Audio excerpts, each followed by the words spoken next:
Hello বন্ধুরা, আমি নীলাদ্রি। সবাই নীল বলে ডাকে। বয়স 23 বছর। পড়াশোনা শেষ করে এখন বাবার সাথে আমাদের পারিবারিক ব্যবসা আর চাষবাসের তদারকি করি। আমাদের পরিবারটা বেশ বড় ছিল। বাবা, মা, আমি আর ছোট টাকা। কাকা ছিলেন আমাদের সবার প্রাণের মানুষ। কিন্তু বছর 5 আগে এক ভয়াবহ সড়ক দুর্ঘটনায় কাকা আমাদের ছেড়ে না ফেরার দেশে চলে যান। তখন কাকিমার বয়স খুব একটা বেশি ছিল না, মাত্র 24 কি 25 হবে।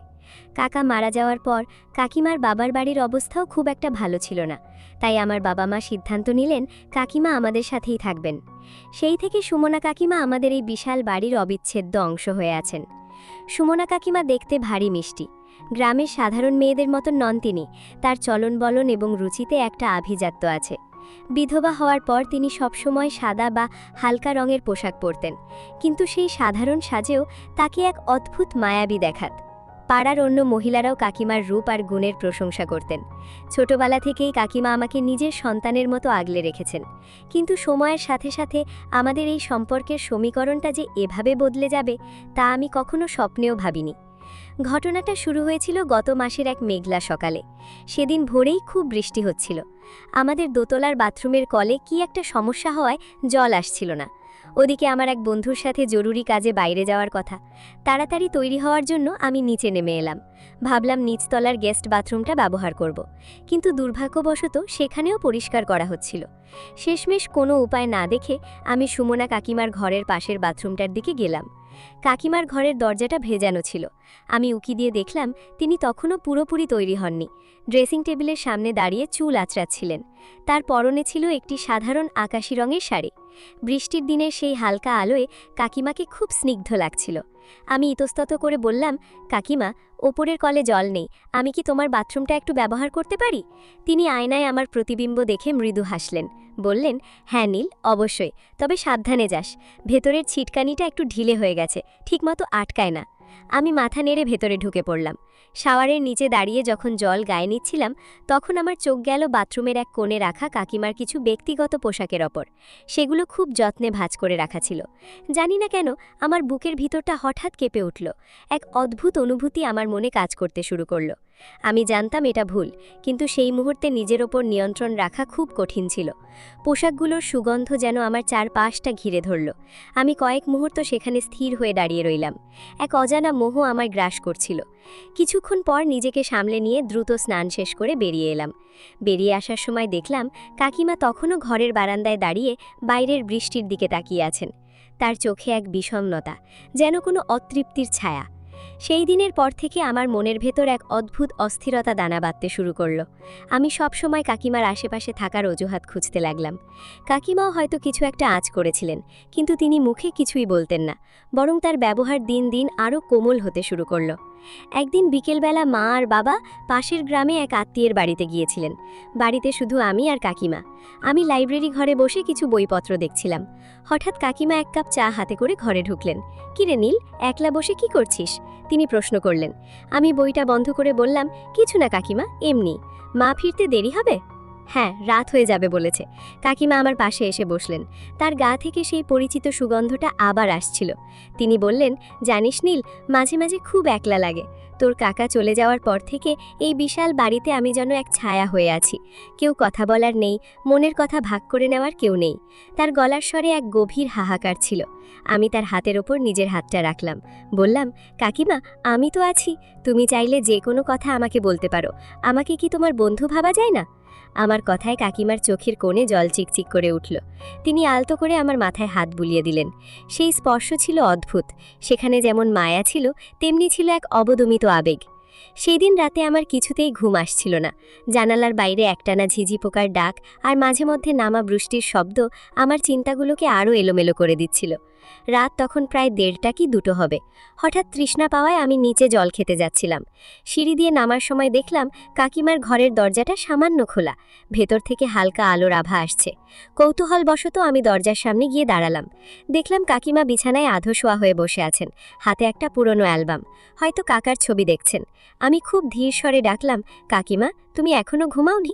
তিনি চমকে ওঠেননি, বরং শান্তভাবে আমার দিকে তাকালেন। বললেন, না রে নীল, ঘুম আসছে না, আয় ভেতরে আয়।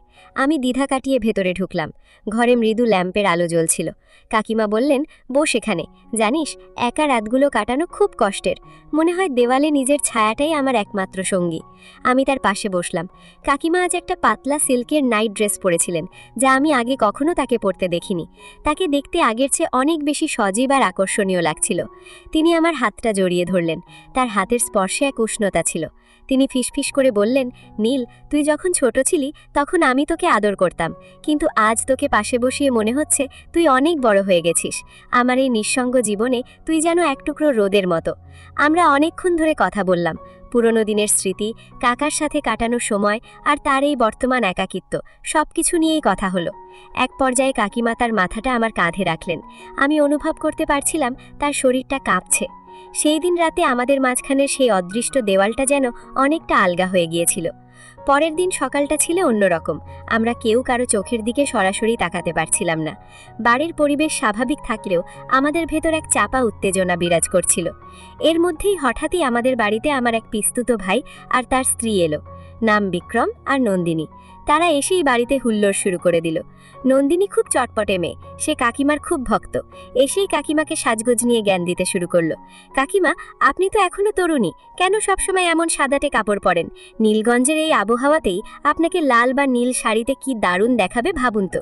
নন্দিনী হাসতে হাসতে বলছিল। আমি আড়াল থেকে কাকিমার প্রতিক্রিয়া দেখছিলাম।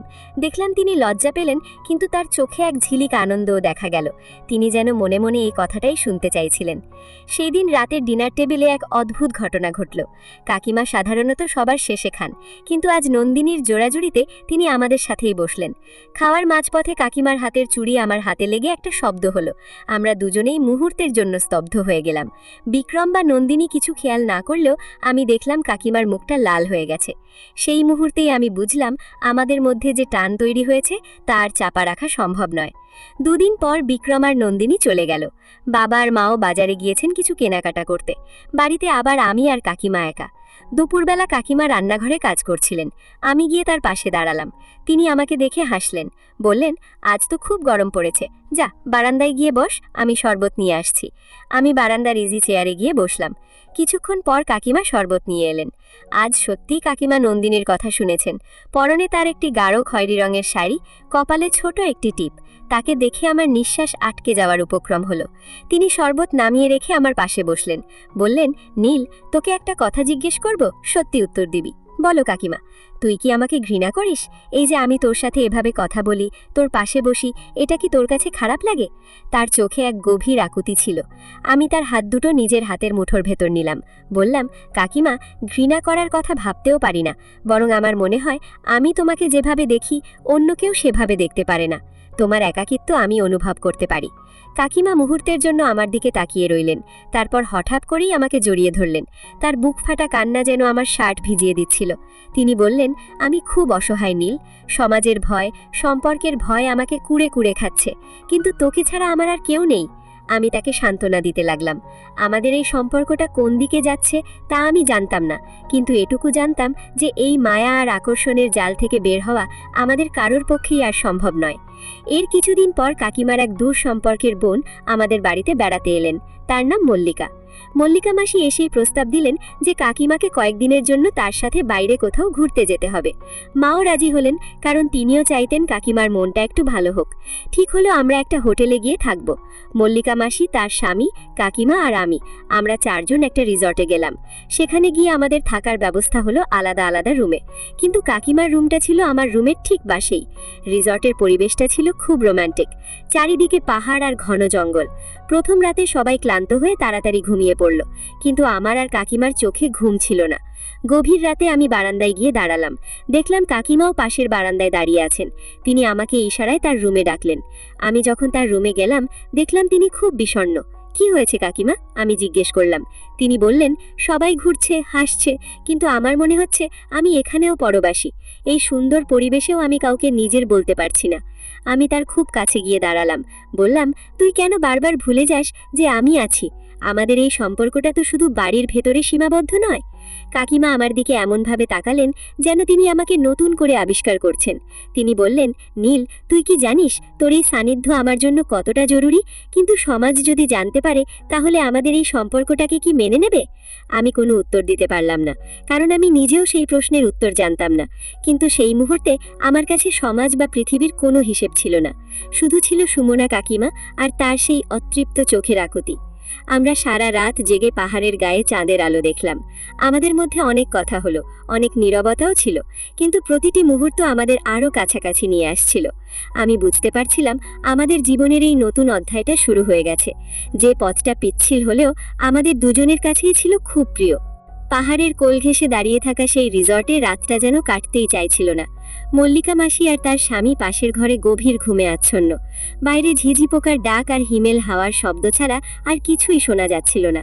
আমি সুমনা কাকিমার ঘরের সোফায় বসেছিলাম। কাকিমা জানালার পাশে দাঁড়িয়ে দূরের অন্ধকার পাহাড়ের দিকে তাকিয়েছিলেন। চাঁদের আলো তার মুখে পড়ে এক অপার্থিব মায়া তৈরি করেছিল।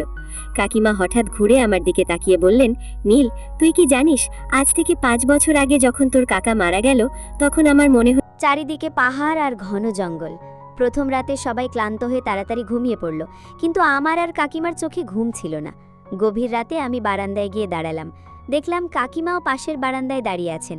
তিনি আমাকে দেখে ইশারায় তার রুমে ডাকলেন। আমি যখন তার রুমে গেলাম দেখলাম তিনি খুব বিষণ্ণ। কি হয়েছে কাকিমা? আমি জিজ্ঞেস করলাম। তিনি বললেন, সবাই ঘুরছে, হাসছে, কিন্তু আমার মনে হচ্ছে আমি এখানেও পরবাসী। এই সুন্দর পরিবেশেও আমি কাউকে নিজের বলতে পারছি না। আমি তার খুব কাছে গিয়ে দাঁড়ালাম। বললাম, তুমি কেন বারবার ভুলে যাও যে আমি আছি?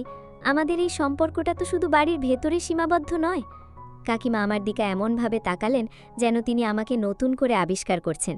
তিনি বললেন, নীল, তুই কি জানিস তোর এই সান্নিধ্য আমার জন্য কতটা জরুরি? কিন্তু সমাজ যদি জানতে পারে তবে আমাদের এই সম্পর্কটাকে কি মেনে নেবে? আমি কোনো উত্তর দিতে পারলাম না, কারণ আমি নিজেও সেই প্রশ্নের উত্তর জানতাম না। কিন্তু সেই মুহূর্তে আমার কাছে সমাজ বা পৃথিবীর কোনো হিসাব ছিল না। শুধু ছিল সুমনা কাকিমা আর তার সেই অতৃপ্ত চোখের আকুতি। আমরা সারা রাত জেগে পাহাড়ের গায়ে চাঁদের আলো দেখলাম। আমাদের মধ্যে অনেক কথা হলো, অনেক নীরবতাও ছিল, কিন্তু প্রতিটি মুহূর্ত আমাদের আরও কাছাকাছি নিয়ে আসছিল। আমি বুঝতে পারছিলাম আমাদের জীবনের এই নতুন অধ্যায়টা শুরু হয়ে গেছে। যে পথটা পিচ্ছিল হলেও আমাদের দুজনের কাছেই ছিল খুব প্রিয়। মল্লিকা মাসি আর তার স্বামী পাশের ঘরে গভীর ঘুমে আচ্ছন্ন।